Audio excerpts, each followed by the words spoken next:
Hello. Thank you for joining me for Storytime. This is Grandma Sandy saying hello to all the boys and girls out there and my special grandson. I'm reading today a very well-loved story, the story of Ferdinand, and it is written by Munro, illustrated by Robert Lawson. Once upon a time in Spain, there was a little bull, and his name was Ferdinand. Isn't he cute? All the other bulls, they lived and would run and jump and butt their heads together. But not Ferdinand. He liked to sit quietly and smell the flowers. He loved flowers. Just loved the smell.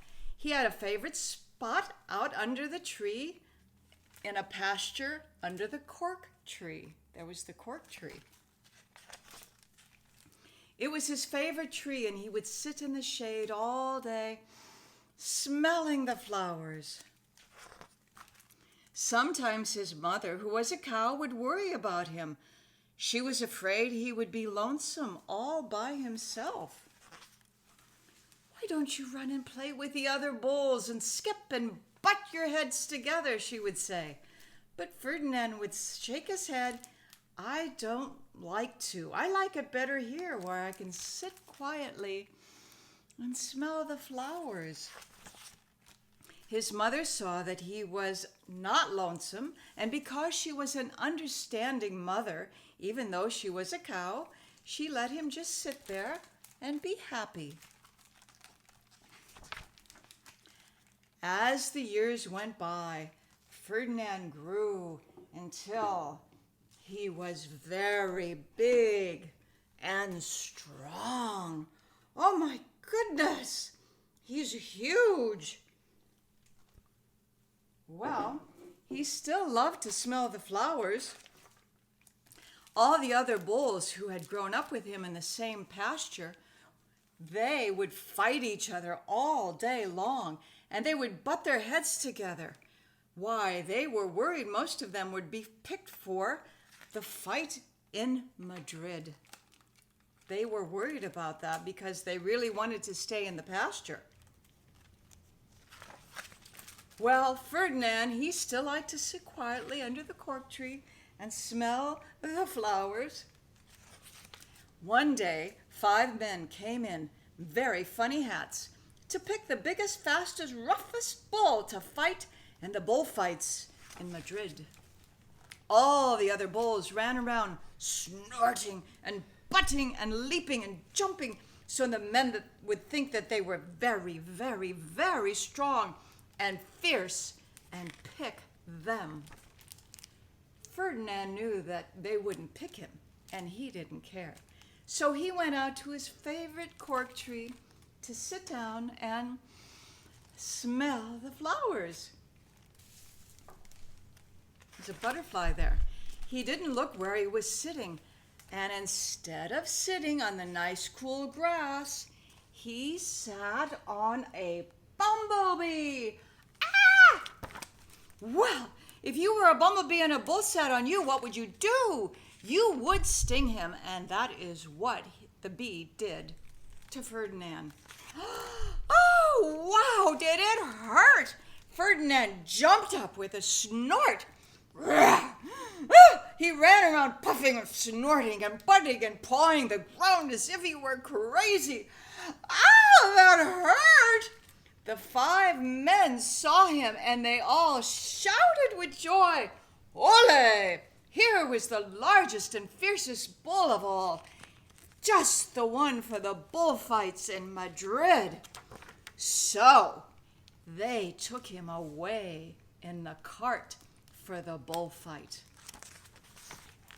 What a day it was. Flags were flying, bands were playing, and all the lovely ladies had flowers in their hair. They had a parade into the bull ring. First came the bandolieros, and they would stick with their pointed, sharp points into the bull. Ouch! The bandoleros. Oh, that made him mad. Next came the picadores, who rode skinny horses and had long spears to stick in the bull and make him madder, or more mad. Then came the matador, and he was the proudest of all. He thought that he was very handsome, and he bowed to the ladies. He had a red cape and a sword, and he was supposed to stick the bull last of all. Then came the bull, and you know who that was, don't you? Ferdinand. They called him Ferdinand the Fierce, and all the bandoleros were afraid of him, and the picadores were afraid of him, and the matador was scared stiff. Oh! Ferdinand ran to the middle of the ring, and everyone shouted and clapped because they thought he was going to fight fiercely and butt and snort and stick his horns around. But not Ferdinand. He sat down in the middle of the bull ring, and he saw the flowers and all the hair of the lovely ladies. And he smelled the flowers, and there he sat.